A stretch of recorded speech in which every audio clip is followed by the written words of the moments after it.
menciptakan senjata yang namanya DEW yang bisa ya begitulah pokoknya dari jarak jauh kan gitu katanya. Ya itu kan teori-teori konspirasi ya ibaratnya. Kalau untuk mengosongkan segitu banyak rumah mewah, itu kayaknya kayak kerugiannya lebih banyak deh. Itu kan sekitar 2.700 triliun kalau nggak salah kerugiannya.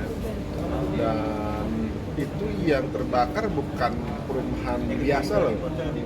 Kondisinya mungkin ya kayak Pondok Indah lebih lagi gitu.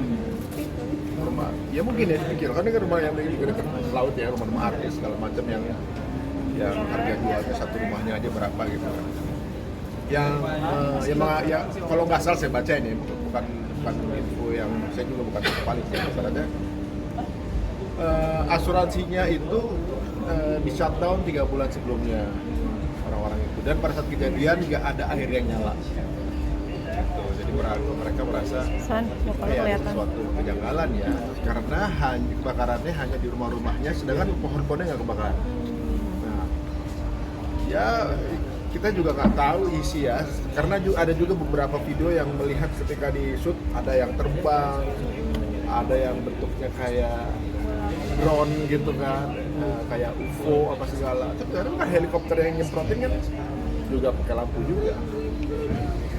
Ya cuma memang keunikannya daerah yang terbakar itu adalah seluas Gaza. Jadi ya banyak teori sih sebenarnya. Kita belum bisa menyimpulkan. Ya walaupun bagaimana juga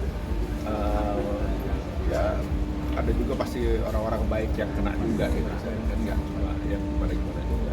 Bang Ari melihat adanya rumah selebriti Hollywood juga yang ikut terbakar nih karena peristiwa kebakaran di Hollywood, gimana nih Bang? Selebriti itu nggak pernah ngasih share gajinya ke saya sih udah. Jadi ya dalam sebuah kehidupan ada enaknya, ada cobaannya. Mungkin ini momen cobaan buat para artis Hollywood tersebut ya kan. Udah enak terus, tiba-tiba saya dapat cobaan seperti ini. Mungkin itu pintu hidayah kali ini.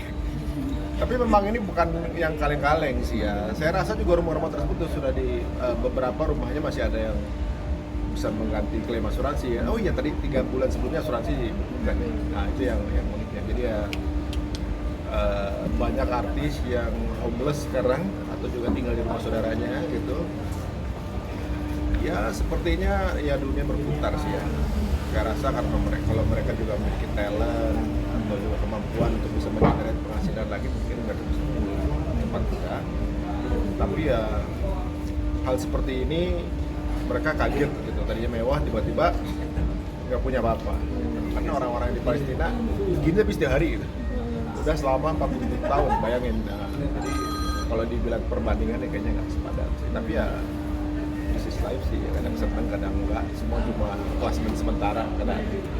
Tapi Bang Ari, banyak netizen yang bilang katanya ini salah satu aja jalan masyarakat apa namanya Amerika sendiri, gimana nih Bang Ari? Azab atau cobaan ya, bukan posisi saya nentuin ya, karena itu kan hak prerogatif Allah juga. Kita juga nggak bisa langsung mengaitkan setiap hal dengan hal-hal yang ya kalau memang itu kalau dianggap sebagai azab atau juga gimana kan yang mesti dapat hikmah kita pribadi kan. Nah, kita kan nggak dihakimi dari amal orang. Jadi ibaratnya ya apapun itu qadarullah ya, udah takdirnya kejadian. Memang ada orang yang kemudian mengaitkan dengan itu. Kalau saya sebenarnya agak sedikit kurang sependapat sih, karena kalau tiba-tiba kejadian kayak gempa, kayak kejadian yang menimpa negara muslim itu azab juga dong nanti kayak gitu kan, nggak juga. Jadi memang ya mungkin rahasianya ada di tangannya Allah, kata dulu kejadian. Mas Ari mungkin lebih ke Yang mana dulu nih? doanya aja. Mungkin bisa bilang ini masih awal tahun gitu, tapi ada aja segelintir orang yang meramalkan bahwa akan terjadinya kiamat di tahun 2026. Gimana nih Bang Ari dengan adanya statement itu Bang? Kiamat udah pernah mau kejadian tahun 2000 kan, 2012 gitu ya. 2000 di cancel, terus ganti 2012. Sekarang pindah lagi ke 2026 kan gitu kan. Kalau tanda kiamat kalau dari agama Islam sih sebenarnya kan memang kita di era-era akhir ya. Tapi kan menentukan kapan datang kiamat kan cuma haknya Allah doang. Tanda-tandanya udah datang iya emang juga. Tapi kalau gampang ketebak itu bukan pencipta dong ibaratnya. Kalau saya rasa ya kapanpun kejadiannya kita siap-siap aja. Itu mudah-mudahan udah punya banyak amal gitu kan. udah kebeli rumah di Los Angeles gitu. Balik lagi. Oke, Barai mungkin boleh ke tentang ini dong. PSSI sudah mengumumkan pelatih baru Indonesia sekarang. Pelatih baru ya, oke. Mengenai pelatih baru, saya sebenarnya cukup sedih ya STY dipecat ya sebenarnya, karena ngelihat perkembangan sepak bola kita cakep banget sih sebenarnya, udah kayak main PS. Pemilihannya orang-orang pemain yang bermain dengan tipe gaya bermain beliau tuh tepat orang-orangnya gitu ya. Walaupun di dalam setiap proses, setiap usaha pasti butuh proses kan. Mungkin nggak langsung signifikan, penyesuaian segala macam. Kita kalau posting Instagram pertama kali juga yang like dikit gitu. Ketika formasi bagus, masih kalah, masih seri, kayaknya hal yang biasa sih. Cuma mungkin karena targetnya butuh cepet kali ya saat itu. Tapi ya, apapun itu ya, memangku kebijakannya pengennya begitu kan kita nggak bisa. Ya itu kan beliau pasti mungkin orang-orang yang lebih tahu dalam memutuskan. Mengenai Patrick Kluivert sendiri, saya melihat beliau waktu tanding dulu, ikut ngeliat juga zaman-zaman beliau main juga, jago sih beliau untuk jadi pemain, jago pernah di Barca juga, pemain Belanda, cakep juga zaman-zaman kulit itu. Tapi sebagai pelatih belum tahu sih, saya belum tahu sih. Tapi optimis ya. Tapi optimis sama dia bakal bisa dengan coach yang baru masuk. Ya lagi tinggal 3,5 bulan ya. Ada satu hal yang nggak bisa dia lakuin, Patrick Kluivert nih. Saya yakin itu dia nggak bisa. Dia nggak bisa ikut main. Dia cuma bisa ngelatih doang. iya itu juga Tapi sih. dirimu kemarin orang yang cukup galau nggak sih nih ketika timnas ditinggal oleh Sintayong? Iya, termasuk kita lagi di Jepang waktu itu kan. Ya Allah, tahun baru Sintayong pakai pergil ini drakor.